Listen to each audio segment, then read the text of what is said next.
This is Land of Havilah, Leviticus 13.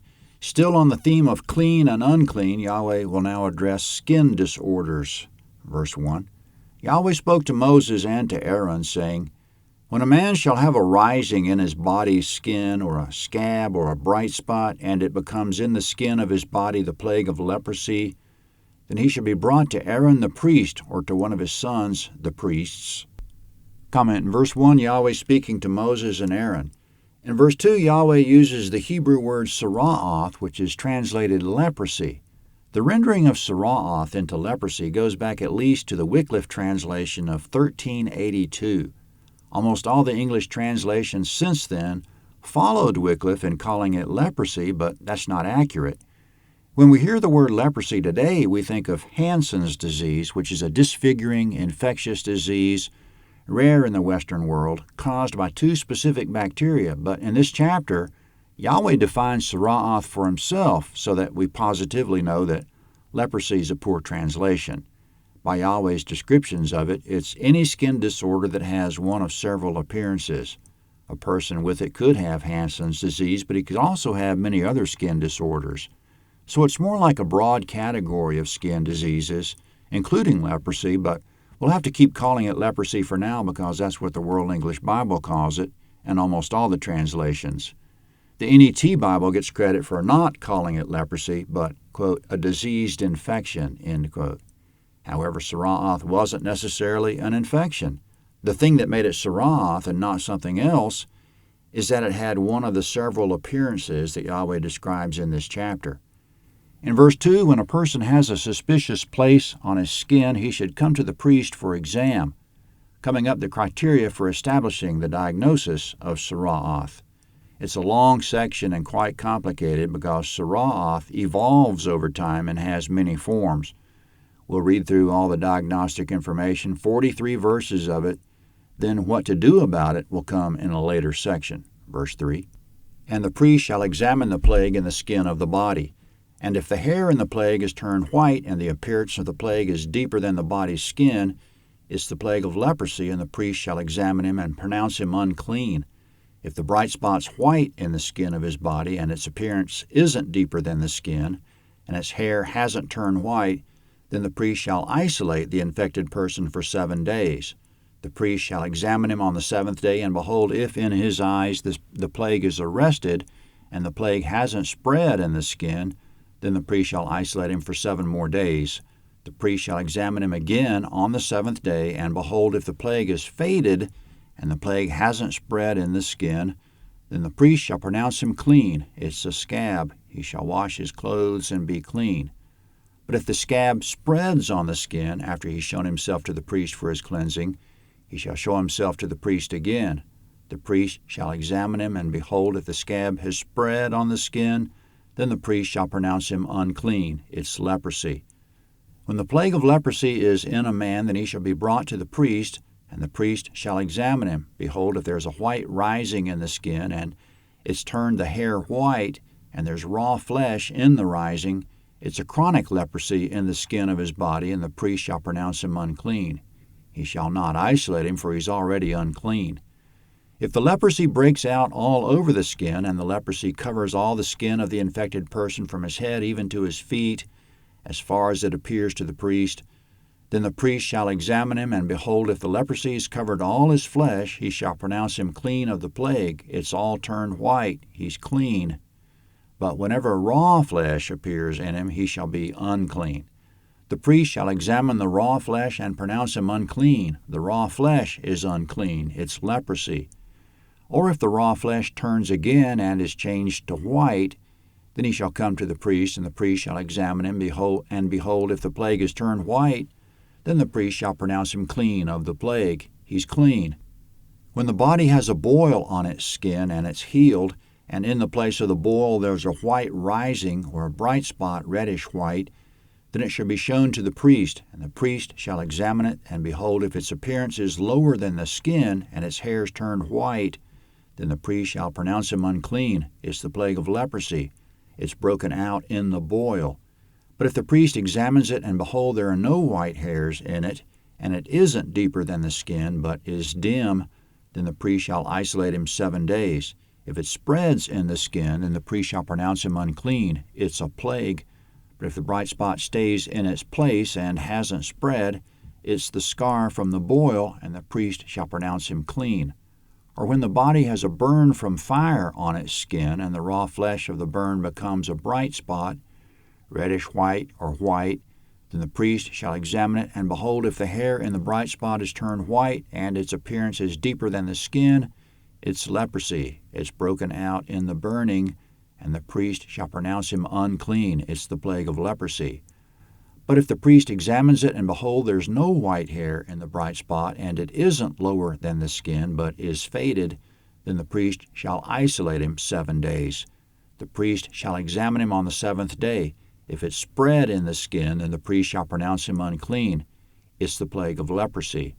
If the bright spot stays in its place and hasn't spread in the skin, but is faded, it's the swelling from the burn, and the priest shall pronounce him clean, for it's the scar from the burn. When a man or woman has a plague on the head or on the beard, then the priest shall examine the plague, and behold, if its appearance is deeper than the skin, and the hair in it is yellow and thin, then the priest shall pronounce him unclean. It's an itch. It's leprosy of the head or of the beard. If the priest examines the plague of itching, and behold, its appearance isn't deeper than the skin, and there's no black hair in it, then the priest shall isolate the infected person with itching 7 days. On the 7th day the priest shall examine the plague, and behold, if the itch hasn't spread, and there's no yellow hair in it, and the appearance of the itch isn't deeper than the skin, then he shall be shaved, but he shall not shave the itch, and the priest shall shut him up who has the itch 7 more days. On the 7th day the priest shall examine the itch, and behold, if the itch hasn't spread on the skin, and its appearance isn't deeper than the skin, then the priest shall pronounce him clean. He shall wash his clothes and be clean. But if the itch spreads in the skin after his cleansing, then the priest shall examine him, and behold, if the itch is spread in the skin, the priest shall not look for the yellow hair. He's unclean. But if in his eyes the itch is arrested, and black hair has grown in it, the itch is healed. He's clean. The priest shall pronounce him clean. When a man or woman has bright spots in the skin of the body, even bright white spots, then the priest shall examine them, and behold, if the bright spots on the skin of their body are dull white, it's a harmless rash. It's broken out in the skin. He's clean. If a man's hair has fallen from his head, he's bald. He's clean. If his hair has fallen off from the front part of his head, he's forehead bald. He's clean. But if there is in the bald head, on the bald forehead, a reddish-white plague, it's leprosy breaking out in his bald head or his bald forehead. Then the priest shall examine him, and behold, if the rising of the plague is reddish-white in his bald head or in his bald forehead, like the appearance of leprosy in the skin of the flesh, he's a leprous man. He's unclean. The priest shall surely pronounce him unclean. His plague is on his head. Comment: throughout those instructions, if the condition was suspected leprosy, the person could isolate himself in his tent in the camp. But as soon as the priest established that it was leprosy, the person must do the following. Verse 45. The leper in whom the plague is shall wear torn clothes, and the hair of his head shall hang loose.